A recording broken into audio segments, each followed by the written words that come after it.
அனைவருக்குமே வணக்கம். சற்று முன் கிடைத்திருக்கக்கூடிய ஒரு மிக மிக முக்கியமான செய்தி ஒன்று வெளியாகியுள்ளது. சற்று முன் தமிழகத்தில் திமுக ஆட்சி கலைப்பு, நீதிமன்றம் இறுதி தீர்ப்பு, இது மாதிரி பார்த்தீங்கன்னா செய்திகள் வெளியாகிருக்கு.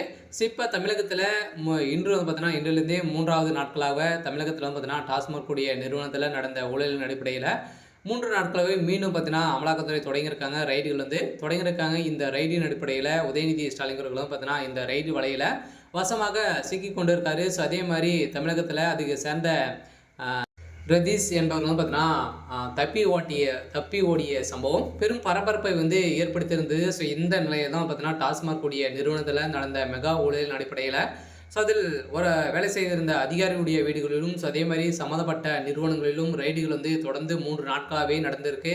இந்த ரைடின் அடிப்படையில் இன்று 3வது நாட்களாகவே தொடர்ந்து நடந்திருக்கு. இதில் பார்த்தீங்கன்னா உதயநிதி ஸ்டாலின் அவர்களுடைய வீட்டிலும் பார்த்தீங்கன்னா வலையில் சிக்கியிருக்காரு. இந்த நிலையில் தான் திமுகவுடைய ஆட்சிக்கு ஒரு மிகப்பெரிய கேள்விக்குறி வந்திருக்கு.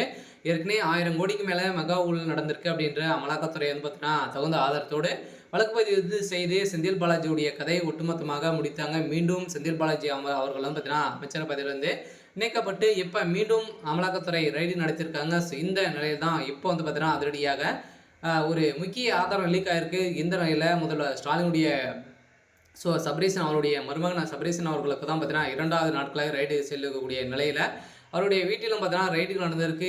இந்த பணங்கள் அனைத்துமே திமுகவுடைய தலைமைக்கு தான் சென்று இருக்கு அப்படின்ற மாதிரி அதிகாரப்பூர்வமாக இப்போ பார்த்தீங்கன்னா முக்கிய ஆதாரத்தோடு வெளியிட்டிருக்காங்க. இந்த நிலையில் தான் உதயநிதி ஸ்டாலின் தப்பி ஓடிய சம்பவம் பெரும் பரபரப்பை ஏற்படுத்தியிருக்கு.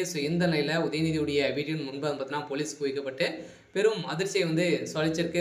ஏற்கனவே திமுகவுடைய தலைமையகம் மிகப்பெரிய பிரச்சனைகள் சிக்கியிருந்தாலுமே ஆளுநர் என் ரவி அவர்களுக்கு பார்த்தீங்கன்னா 10 மசோதாக்கள் ஒப்புதல் தராமல் அவர் மீது வழக்கு பதிவு செய்து நிறைய பிரச்சனைகள் திமுக அடாவடித்தனம் செய்து வந்திருந்த நிலையில் ஏற்கனவே பார்த்தீங்கன்னா நீதிமன்றம் சொல்லியிருந்தாங்க இல்லையா, இந்த வழக்கில் சிக்கக்கூடிய அனைவருக்குமே பார்த்தீங்கன்னா கடுமையான தண்டனை வழங்கப்படும் அப்படின்றத சொல்லியிருந்தாங்க. இந்த நிலையில் தான் 3 நாட்களாகவே ரைடுகள் நடக்குது. இந்த ரைடின் அடிப்படையில் திமுகவுடைய முக்கிய பிரமுகர்கள்லாம் பார்த்தீங்கன்னா இதில் சிக்கியிருக்காங்க. டாஸ்மார்க்கில் நடந்த ஊழல் 40,000 கோடிக்கு மேலே மிக ஊழல் நடந்திருக்கு அப்படின்றத இப்போ வெட்ட வெளியாக தெரிகிறது. இந்த நிலையில் முதல்வர் ஸ்டாலினுடைய வீட்டுக்கு முன்பு இந்த முக்கிய ஆவணங்கள் சிக்கிருக்கு அமலாக்கத்துறையால்.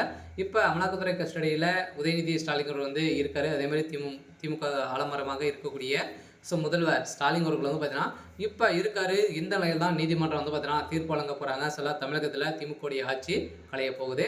சரி, ஓகே. இன்னைக்கான அப்டேட் இதுதான். மறக்காமல் நம்முடைய சேனலை சப்ஸ்கிரைப் பண்ணி சப்போர்ட் பண்ணுங்கள். தேங்க்யூ.